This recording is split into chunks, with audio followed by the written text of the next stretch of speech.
Yeah. Jadi saya lebih tekankan kebermanfaatannya.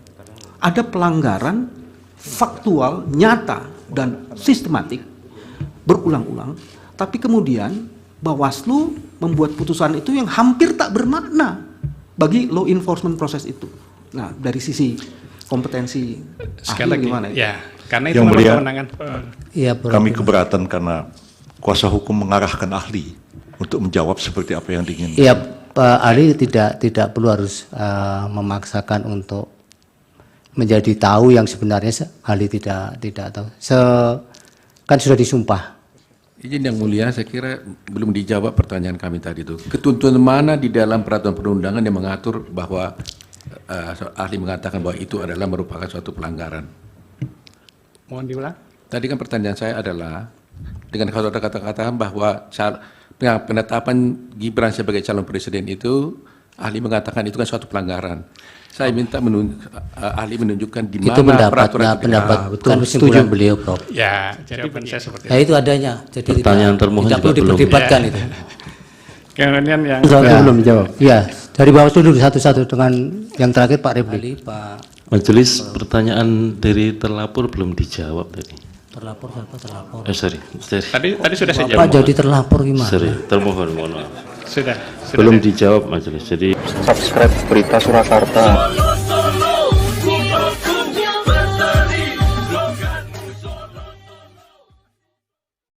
Silakan dipanggil ahli berikutnya.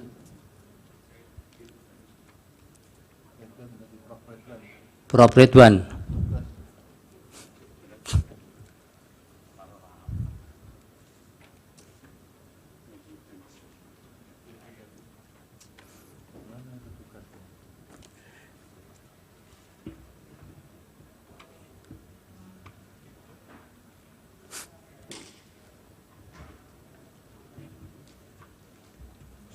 Langsung di podium, Prof, di dekat kuasa hukum biar koordinasinya lebih mudah.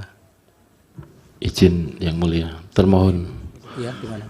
Mohon izin sekiranya setiap ahli yang dihadirkan dan akan memberikan keterangan ada semacam keterangan sedikitlah keahliannya di bidang apa. Supaya Ada, kami juga. sebenarnya ada, tapi nanti dibagi, Pak. Terima kasih. Ada semacam apa?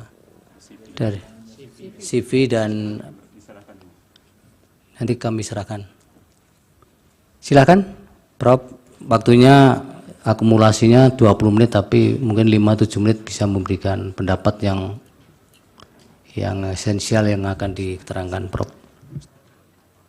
Terima kasih yang mulia. Assalamualaikum warahmatullahi wabarakatuh.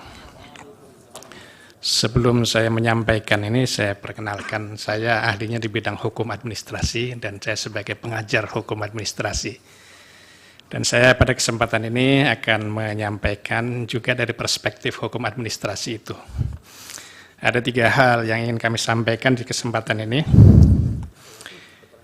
Pertama, mempertanyakan mengenai apakah penyelenggara negara dan pemerintahan dapat terlibat dalam kegiatan pemilu atau kampanye. Kemudian yang kedua, apakah pencalonan cawapres Gibran Rakabuming Raka dapat dibenarkan berdasarkan hukum administrasi. Kemudian yang ketiga, apakah surat keputusan KPU nomor 1145/PL 0.01.4 SD /05/2023 tentang tindak lanjut putusan MK nomor 90/PUU dan seterusnya ya, dapat dikualifikasi sebagai instrumen yuridis yang sah. Dari ketiga hal itu, saya akan jawab secara garis besar bahwa yang dimaksud penyelenggara negara dan pemerintahan di sini adalah pejabat.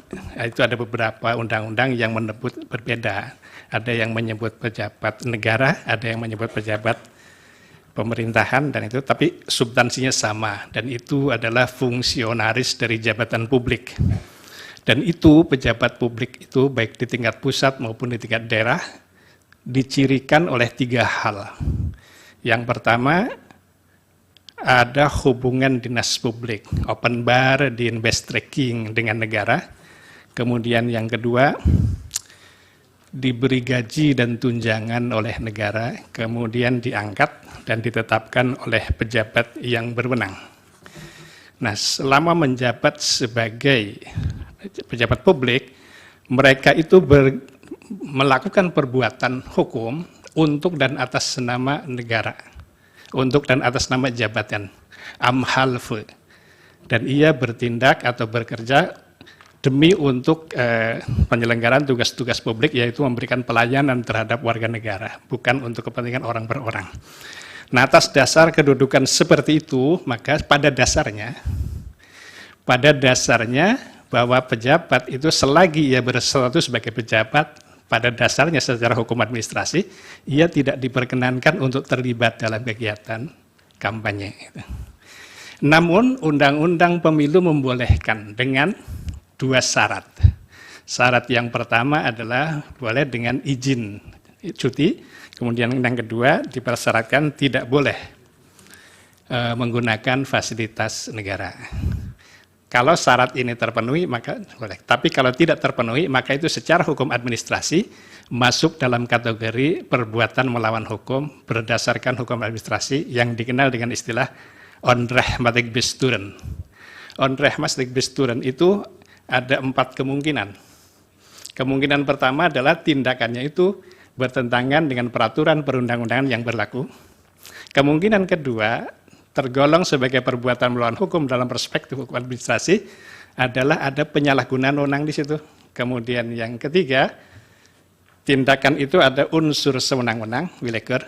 Kemudian yang keempat, tergolong sebagai PMH dalam HAN, itu adalah tindakannya bertentangan dengan asas-asas umum pemerintahan yang baik. Oleh karena itu, dalam perkara akuo, kalau ada syarat yang tidak terpenuhi, maka masuk kategori itu. Itu untuk yang pertama. Kemudian untuk yang kedua, pencalonan Raka Buming Raka dari perspektif hukum administrasi, saya menyimpulkan itu tidak sah dengan alasan sebagai berikut. Bahwa pada saat pendaftaran, yaitu yang periodenya ditetapkan oleh KPU, itu tanggal 19 Oktober sampai dengan tanggal 25 Oktober 2023, Peraturan KPU nomor 19 tahun 2023 itu belum dihapus, belum diganti, belum diubah, belum dirubah.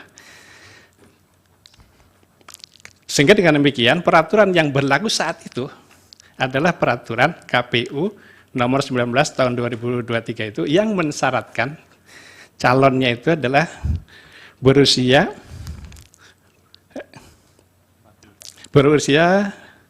paling rendah 40 tahun. Sehingga dengan demikian pada saat pendaftaran itu, ya yang bersangkutan memang belum berusia 40 tahun. Baru kemudian setelah itu ternyata diterima pendaftaran itu, baru kemudian penetapan sebagai pasangan calon itu menggunakan keputusan KPU nomor 1632 tahun 2023. Ini yang saya aneh dari perspektif saya sebagai bidang hukum administrasi adalah pada konsideran menimbang. Pada konsideran menimbang huruf A, di sana disebutkan untuk melaksanakan ketentuan pasal 52 ayat 1 Peraturan KPU nomor 19 tahun 2023. Padahal keputusan tentang penetapan pasangan peserta pemilu itu diterbitkan tanggal 13 November. Sementara peraturan KPU itu sudah diubah pada tanggal 3 November. Masih dijadikan dasar pertimbangan menimbang, konsideran menimbang itu. Itu secara hukum administrasi kurang tepat karena itu sudah tidak berlaku. Mestinya yang jadi pertimbangan adalah undang-undang yang baru, peraturan yang baru. Oleh karena itu saya tidak tahu itu menyangkut masalah motivasi, karena konsideran menimbang itu isinya adalah motivasi si pembuat keputusan. Dan itu yang tentu yang bisa menjawab apa tujuan dicantumkannya peraturan yang sudah tidak diberlaku tentu pada pembuat keputusan itu. Kemudian yang berikutnya mengenai surat KPU nomor 1145 dan seterusnya tentang pemberitahuan ya. Surat edaran isinya pemberitahuan kepada partai-partai politik untuk mengajukan pendaftaran, nah itu intinya. Isinya itu tentang tindak lanjut. Tentang tindak lanjut putusan MK nomor 90 dan seterusnya. Nah ini kalau dari perspektif hukum administrasi, surat keputusan ini tergolong sebagai diskresi. Diskresi yang dituangkan dalam bentuk tertulis itu menjadi Beleidsregel atau peraturan kebijakan. Nah karena ini menyangkut diskresi, bukan peraturan perundang-undangan, maka tentu harus sesuai dengan tujuan dan syarat-syarat yang ditentukan berdasarkan peraturan perundang-undangan yang berlaku. Untuk diskresi itu syaratnya ada di pasal 24 Undang-Undang nomor 30 tahun 2014 tentang administrasi pemerintahan. Di sana disebutkan syaratnya tidak bertentangan dengan peraturan perundang-undangan yang berlaku, sesuai dengan asas-asas umum pemerintahan yang baik, berdasarkan alasan-alasan objektif, tidak menimbulkan konflik kepentingan, dan dilakukan dengan iktikat baik.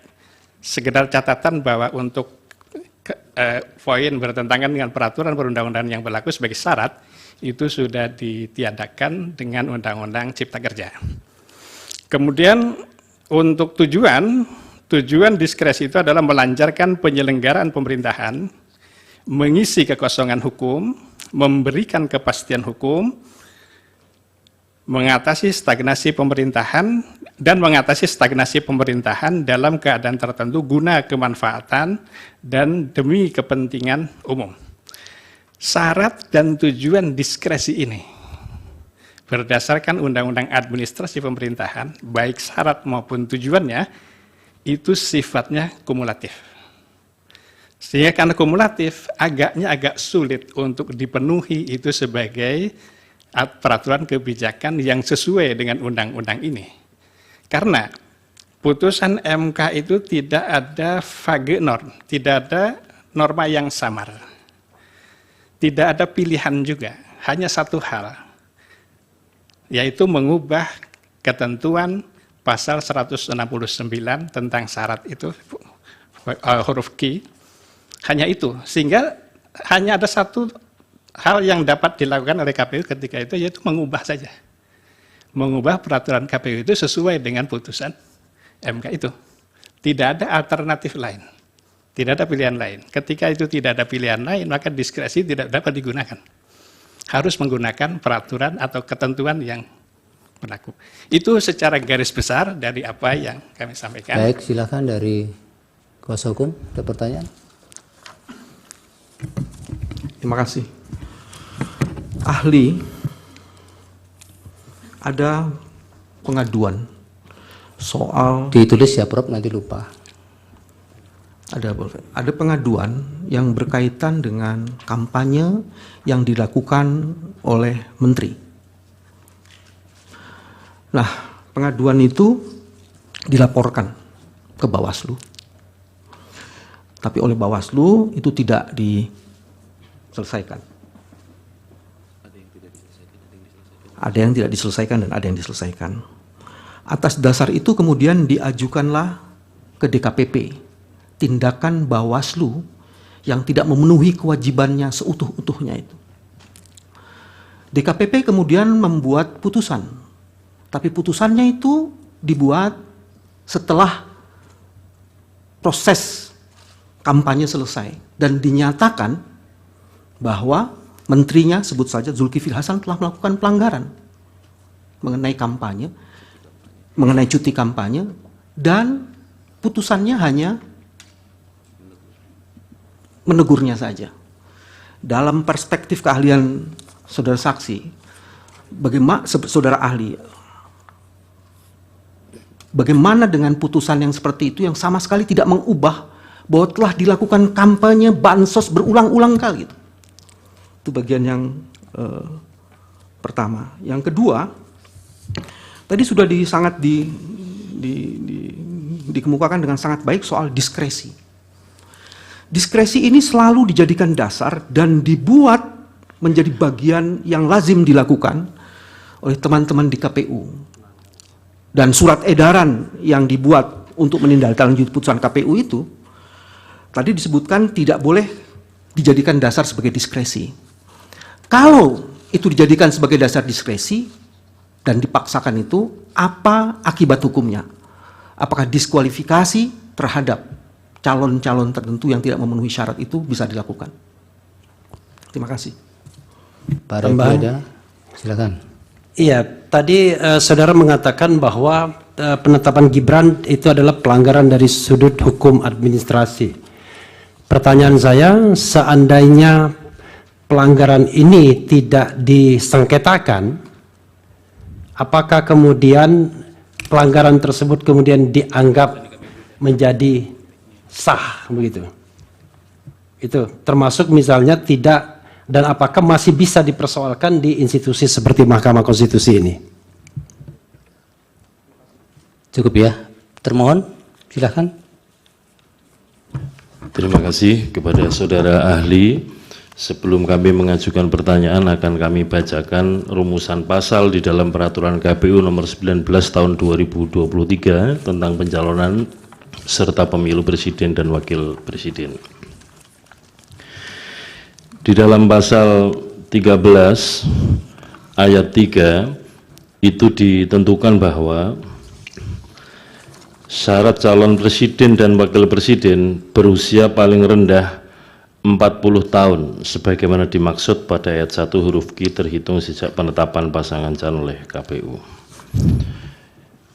Yang kedua, pasal 17 ayat 1. Seseorang yang sedang menjabat sebagai gubernur, wakil gubernur, bupati, wakil bupati, dan wali kota dan wakil wali kota yang akan dicalonkan oleh partai politik peserta pemilu atau gabungan partai politik peserta pemilu sebagai calon presiden dan wakil presiden harus meminta izin kepada presiden.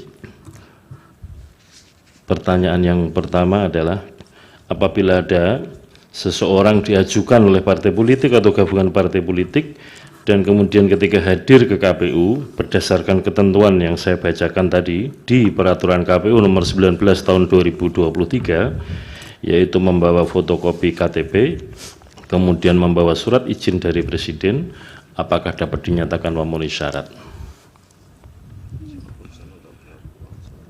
Itu saja dari pihak terkait. Terima kasih Yang Mulia. Kami ada 2 pertanyaan. Saya saat mengajukan 1 pertanyaan, yang lainnya nanti saat pertanyaan selanjutnya oleh Pak Fahri.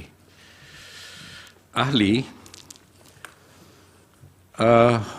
tadi saudara mengatakan bahwa ada pelanggaran administratif dalam penetapan Gibran sebagai calon wakil presiden. Kita mengetahui bahwa putusan Mahkamah Konstitusi, khususnya nomor 90, itu kan sifatnya kan erga omnes kan. Sebagai putusan yang erga omnes, maka dia juga final dan mengikat. Dan karenanya dia berlaku seketika ketika putusan itu dikeluarkan. Dan dalam praktek yang kita tahu juga, banyak sekali putusan-putusan Mahkamah Konstitusi yang oleh lembaga-lembaga lain tidak pernah dibuat peraturan perubahan-perubahan terhadap daripada adanya undang-undang putusan Mahkamah Konstitusi tersebut. Kemudian saudara mengatakan berarti bahwa harus ada perubahan daripada peraturan tentang itu. Dan kalau itu tidak dilakukan, saudara mengatakan itu melanggar hukum administrasi, dari segi administrasi. Pertanyaan saya, apa yang menjadi dasar saudara mengatakan itu, dan mohon saudara tunjukkan ketentuan mana di dalam hukum administrasi yang dilanggar oleh KPU dalam situasi seperti ini. Terima kasih. Silakan Pak Fahri. Terima kasih Yang Mulia. Kami lanjutkan. Tadi kami ragu ya untuk mengajukan pertanyaan ini karena mestinya lebih spesifik pada hukum tata negara. Saudara ahli spesifikasinya adalah hukum administrasi negara, cuman tadi sudah menyampaikan banyak hal yang berkaitan dengan struktur asas dan seterusnya. Saya berkepentingan untuk mengajukan pertanyaan ini sebagai satu pencerahan dalam persidangan ini. Saudara ahli, ini ada dua bentuk rezim hukum. Yang satu adalah produk hukum Mahkamah Konstitusi atau putusan MK, dan yang satu adalah bentuk hukum daripada regulasi atau rezim regulasi KPU yang bersifat administratif. Sebagaimana yang kita ketahui secara teoretik maupun secara konstitusional, putusan MK itu bersifat konstitutif, yang mana di dalamnya itu mengandung pesan untuk mengubah keadaan hukum tertentu sepanjang berkaitan dengan pengubahan usia atau syarat usia tertentu. Nah, dengan demikian, di sisi yang lain ada produk yang bersifat regulasi KPU yang bersifat administratif atau bercorak administratif. Di sini yang kita ketahui bahwa yang sangat dominan atau yang bersifat determinan adalah putusan Mahkamah Konstitusi, karena putusan Mahkamah Konstitusi mengerimkan adanya satu fasilitas konstitusional untuk seseorang dibolehkan atau memenuhi syarat untuk menjadi calon wakil presiden. Yang saya ingin tanyakan adalah, dalam situasi seperti ini, apalagi putusan MK itu tidak bersifat ekspresif verbis untuk harus dibuatkan atau ditindaklanjuti untuk dibuatkan bentuk hukum tertentu sebagai tindak lanjut yang bersifat operatif untuk melaksanakan putusan MK itu. Dari mana justifikasi secara teoretik untuk mengatakan bahwa ketika mengubah peraturan KPU 19/2023 merupakan sebuah keharusan hukum atau sesuatu yang bersifat imperatif? Kami butuh penjelasan ini agar kita menjadi dapat pencerahan terkait dengan persoalan ini. Terima kasih. Pak Fahri. Baik, dari Hakim ada? Cukup, silakan Prof dijawab. Izin yang mulia. Bawaslu. Oh, silakan, satu pertanyaan tadi diberi kesempatan tidak. Silakan. Terima kasih yang mulia. Izin kepada ahli, apakah boleh ada perubahan peraturan pada saat proses pendaftaran maupun verifikasi apapun itu, termasuk pencalonan dan yang lain? Apakah dan saksi bisa membandingkannya dengan putusan nomor 30 tahun 2018 tentang pencalonan anggota DPD yang mengubah syarat pada saat penetapan DPS menjelang DPT. Pada saat ini ada putusan MK nomor 30 tahun 2018. Tolong dibandingkan dengan tolong putusan, diulangi pertanyaan, apakah boleh ada perubahan syarat pada saat proses dari pendaftaran menjelang verifikasi atau pada saat verifikasi pencalonan, entah itu calon presiden ataupun calon anggota legislatif. Bandingkan dengan putusan MK nomor 30 tahun 2018 tentang pencalonan anggota DPD mengenai syarat calon anggota DPD. Terima kasih. Baik. Mulia. Silakan Prof, singkat padat jawabannya. Baik, untuk yang pertama, masalah kenapa DKPP hanya memberikan putusan menegur. Karena memang kewenangan DKPP hanya itu, tidak bisa memberikan sanksi yang lain. Ya. Maksudnya? Pakai mic Pak Bambang, nanti jangan maaf, dusta tadi di antara kita ya. Ya. harus ya. Ya. Semua harus benar. Ini lebih kepada Bawaslu membuat putusan yang kebermanfaatannya itu. Ya, jelaskan Karena sama ahlinya Pak. Ya. Iya. Jadi saya lebih tekankan kebermanfaatannya. Ada pelanggaran faktual, nyata, dan sistematik berulang-ulang, tapi kemudian Bawaslu membuat putusan itu yang hampir tak bermakna bagi law enforcement proses itu. Nah, dari sisi kompetensi Sekali lagi, gimana? ya, karena itu Yang memang mulia, kewenangan. Iya, Kami keberatan karena kuasa hukum mengarahkan ahli untuk menjawab seperti apa yang diinginkan. Iya, Pak ahli tidak perlu harus memaksakan untuk menjadi tahu yang sebenarnya ahli tidak tahu. Kan sudah disumpah sesuai dengan keahlian yang dimiliki. Jadi kalau Pak Bambang tanya di luar konteks yang dianukan, kemudian ahli tidak firm pada bidang itu yang ditanyakan ya tidak. Kalau masih jawab. Ya, kalau bisa jawab, silakan. Kalau dalam hukum administrasi, ketika itu menyangkut masalah, kan ada dua norma dalam hukum administrasi itu. Satu norma pemerintahan, Bestur norm, itu untuk penyelenggaraan tugas-tugas sebagai pejabat negara, sebagai ASN, itu tunduk pada Bestur norm. Tetapi di samping itu ada juga namanya Gedrag norm, norma perilaku. Di situ masuk sumpah jabatan, fakta integritas, peraturan disiplin. Kalau pelanggaran di sektor itu, sanksinya sebagaimana yang tertera dalam peraturan perundang-undangan, teguran dan lain-lain. Adapun kebermanfaatannya, saya kira itu tergantung pada siapa yang diberi sanksi itu. Kan sanksi itu harus dipatuhi. Itu kan intinya. Saya kira itu. Baik. Kemudian yang kedua, apakah diskresi yang tidak memenuhi syarat itu dapat dikualifikasi sebagai diskresi yang tidak sah? Iya, karena diskresi ada syarat-syarat dan sekarang sudah menjadi hukum positif. Di pasal 22 dan pasal 24 itu mengenai syarat dan tujuan dan sifatnya kumulatif. Kalau itu tidak terpenuhi, maka dengan sendirinya diskresi atau peraturan kebijakan itu menjadi tidak sah. Kalau secara teori itu sebenarnya alternatif. Kalau secara teori, ada beberapa kemungkinan digunakannya diskresi. Yang pertama adalah lempten in hetra, ketiadaan peraturan perundang-undangan. Kemudian yang kedua, ada peraturan perundang-undangan tapi normanya samar. Misalnya untuk kepentingan tertentu boleh apa? Kepentingan tertentu itu samar.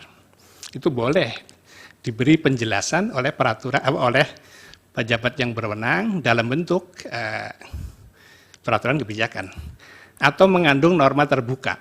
Misalnya, bagi masyarakat yang terkena dampak gempa misalnya akan diberi bantuan secukupnya. Kalimat secukupnya itu norma terbuka. Itu bisa diisi sesuai dengan waktu dan tempat mengenai nilai bantuan itu. Kemungkinan yang terakhir bahwa diskresi dapat digunakan itu adalah karena ada pilihan. Biasanya menggunakan kata dapat. Jadi redaksi peraturan perundang-undangan yang menggunakan kata dapat itu mengandung pilihan, bisa iya atau tidak, tetapi harus dimaknai dalam konteks hukum administrasi itu bahwa kalau ia mengambil kebijakan, ia harus atas dasar pertimbangan hukum yang mendukungnya, begitu pula ketika itu tindakan tidak diambil, ia harus atas dasar pertimbangan hukum yang mendukungnya, bukan berarti diskresi bermakna semaunya. Itu kalau dalam teori, itu sifatnya alternatif. Tetapi peraturan perundang-undangan kita, khususnya Undang-Undang Nomor 30 Tahun 2014, itu sifatnya kumulatif. Sehingga harus terpenuhi semuanya. Dan kata menunjukkan bahwa itu kumulatif, itu kata terakhir sebelum rincian itu menggunakan kata dan.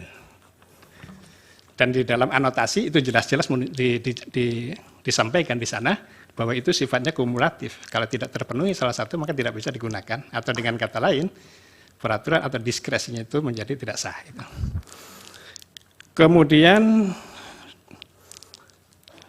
pertanyaan berikutnya yang saya tinjau begini, bahwa peraturan yang sekarang berlaku itu adalah peraturan KPU nomor 19 dan kebetulan ada putusan Mahkamah Konstitusi dan itu ada jarak waktu untuk perubahan. Karena itu harus menggunakan peraturan putusan KPU itu. Karena peraturan KPU itu jelas tertuju kepada peraturan perundang-undangan yang mencantumkan norma yang diuji itu. Sehingga itulah yang berlaku. Maka dasar legalitas mengenai keabsahan seseorang itu berdasarkan peraturan yang berlaku itu. Dan peraturan itu menghendaki perubahan sebagaimana nanti pertanyaan yang ketiga itu sangat terkait mengenai mekanisme perubahan peraturan perundang-undangan. Jadi saya lanjutkan saja kepada pertanyaan yang berikutnya mengenai putusan MK itu erga omnes, kemudian final dan mengikat. Benar itu. Kita memilih itu, kita mengakui itu semua. Erga omnes artinya berlaku untuk semua pihak yang terkait. Begitu pula mengikat, final dan mengikat itu juga kepada pihak yang terkait. Tetapi dalam konteks ini, saya melihat begini secara akademisi, bahwa MK itu tergolong sebagai lembaga pelaksana kekuasaan kehakiman. Sehingga produk dari MK itu dalam bahasa Belanda disebut vonnis, putusan. Sementara pelaksanaan pemilu beserta rangkaiannya itu bukan diatur dengan vonis, tapi diatur dengan peraturan perundang-undangan. Sehingga meskipun ia final dan mengikat, tetapi saya memaknainya bahwa finalnya itu tertuju pada pihak terkait dan bentuknya adalah mengubah sesuai dengan putusan Mahkamah Konstitusi itu. Adapun untuk pelaksanaan administrasi, pelaksanaan tata cara pencalonan dan lain-lain itu harus merujuk pada peraturan perundang-undangan, pada regeling. Dan regeling itu dalam hal ini dibuat oleh KPU yang diberi kewenangan membuat aturan itu. Sehingga dengan demikian, mau tidak mau, memang KPU harus mengubah itu. Dan ini saya kira sudah menjawab semua yang tadi ditanyakan. Izin yang mulia, saya kira belum dijawab pertanyaan kami tadi itu. Ketentuan mana di dalam peraturan perundangan yang mengatur bahwa ahli mengatakan bahwa itu adalah merupakan suatu pelanggaran? Mohon diulang. Tadi kan pertanyaan saya adalah, dengan saudara katakan bahwa penetapan Gibran sebagai calon presiden itu, ahli mengatakan itu kan suatu pelanggaran. Saya minta ahli menunjukkan di mana itu peraturan pendapat kan kesimpulan beliau, Prof. Ya, jadi begini, di dalam Undang-Undang Pemilu dan juga dalam peraturan KPU nomor 19, syaratnya itu kan 40 tahun. Sementara pada saat pendaftaran, Gibran itu belum berusia 40 tahun. Peraturan yang saat itu berlaku, peraturan KPU nomor 19, itu mensyaratkan itu. Adapun syarat tambahan itu kan ada pada putusan MK. Ya. Jadi saya hanya melihat dari situ. Ya, kalau aturannya ahli tidak bisa menjelaskan. Itu pertanyaan terakhir dari Bawaslu tadi, Prof. Agak singkat. Bapak tahu tidak ada putusan tentang DPD dulu, kalau tidak bisa. Kalau saya melihat begini. Yang mulia, ada pertanyaan satu yang belum terjawab dari kami, dari pihak terkait, karena ada 2 pertanyaan. Dari saya juga belum dijawab tadi. Tadi dari ahli, kalau yang dari pihak terkait sudah sekaligus saya menjawab. jawab jawaban saya seperti Ya itu adanya. Jadi Pertanyaan termohon tidak perlu juga belum. diperdebatkan itu. Kemudian yang Satu belum jawab. Ya, dari Bawaslu dulu satu-satu dengan yang terakhir Pak Repli. apakah boleh ada perubahan syarat pada saat mengulang verifikasi dan lainnya? Ya. pada saat pendaftaran ataupun verifikasi. Kalau saya melihat begini, peraturan itu boleh diubah kalau memang ada jelas perintahnya. Satu. Kalau memang diubah itu karena mengakomodir tuntutan di lapangan, saya kira kalau saya dari perspektif hukum ini bukan seperti itu. Karena dasar legalitas perubahan itu harus berdasarkan norma hukum yang di atasnya. Karena perubahan, mengubah sesuatu itu merupakan tindakan hukum. Dan tindakan hukum itu dalam konteks hukum administrasi harus berdasarkan legalitas behinsel, atas dasar legalitas. Legalitas itu bersumber dari peraturan yang lebih tinggi. Bukan karena tuntutan di lapangan. Kalau ada tuntutan di lapangan, namanya bukan peraturan, tapi diskresi tadi. Kalau memang ada alasan-alasan yang objektif, itu boleh. Gitu. Ya, Putusan cukup. MK yang membuat mengubah syarat itu? Tidak ada diskusi Pak, nanti tidak akan ketemu kalau Anda akan. Ya.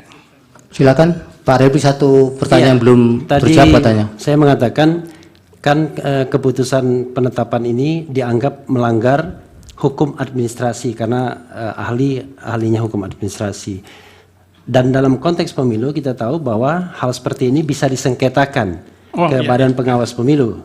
Nah, seandainya tindakan itu tidak diambil, entah alasan apapun, lupa atau tidak mau atau menunggu sengketa hasil, menurut ahli apakah kemudian itu bisa dikatakan sah dan kemudian tidak bisa lagi diperkarakan di Mahkamah Konstitusi? Sesuatu yang tidak sah secara hukum, kalau kemudian itu diabaikan, tidak diajukan gugatan, ya tidak bisa berubah dengan sendirinya. Tidak sah, ya tidak sah. Baik, sudah cukup. Terima kasih ahli Pak. Majelis, pertanyaan dari terlapor belum dijawab tadi. Terlapor siapa terlapor? Sorry. Tadi sudah saya Pak jawab. jadi terlapor gimana? Sorry, termohon, mohon maaf. Sudah Belum dijawab majelis. Jadi Yang mana satu kesempatan? Ya, Yang coba. Saya ulangi lagi ya, bahwa di dalam peraturan KPU nomor 19. Ya sudah, saya sudah bisa sampaikan, nanti diskusinya bisa panjang. Jadi ada ketentuan bahwa ketika datang kemudian bisa menggunakan syarat sepanjang ada izin presiden, sementara faktualnya kan begitu kan. Apakah kemudian ada kesalahan dari pihak KPU ternyata bahwa terhadap pejabat yang seharusnya ada izin dan izin itu sudah dikantongi, kemudian tidak diterima oleh KPU. Itu syarat itu berlaku untuk semua apa untuk satu kasus itu? Untuk pejabat atau kepala daerah yang Iya. yang ditunjuk kepala daerah inkasu, Pak. Bagaimana pendapat ahli? Kalau saya kalau dalam konteks ini tentu merujuk pada putusan MK itu yang mensyaratkan secara yang sudah Ya, ditentukan itu. cukup. Terima kasih, Prof. Keterangannya mudah-mudahan bermanfaat untuk Mahkamah Konstitusi. Silakan. Ya, terima kasih Yang Mulia. Sekian. Assalamualaikum warahmatullahi wabarakatuh. Waalaikumsalam.